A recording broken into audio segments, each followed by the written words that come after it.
माबायदि गियाननि हिनजाव जागोन बेलाय गावनो गोसो जानानै नायनानै लाबोबाय गावनो फैगोन होननायखाय नै नायनाय नै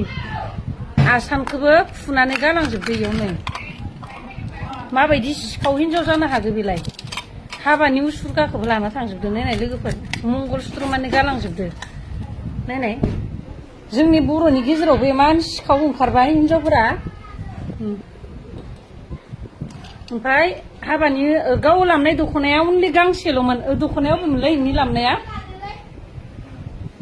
नै लोगोफोर इयो सब हाबायाव उथिजोबनाय दख'नामोन बियो नै नाय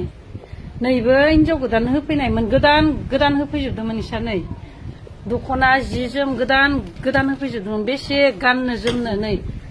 नै हाबानि माबाफोराबो खर'आव लानाया नै दख'ना जि जोम फालि बेसे इनो अननानै जाथि बंस'आ होफैदोंमोन नै ट्रां गंसेखौल' लानानै फैदोंमोन लोगोफोर नै ट्रां गंसे ओमफ्राय दख'ना गांसे दंमोन आरो इया नै इनि दख'नाया नै इनोमोन इखौल' गाननानै ओमफ्राय ट्रां गंसेखौल' लानानै फैदोंमोन ओमफ्राय ब्लेकमेलि खालामबाय इयो जोंखौ इमान दुखु होनानै थांबाय न'खरखौ नै सिन्दुरा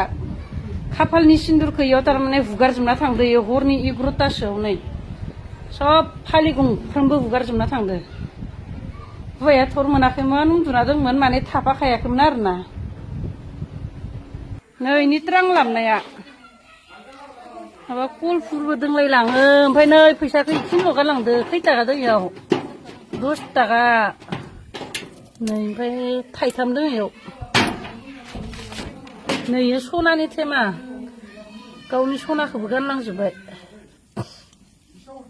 सिखावसोमोन थारमाने सिखाव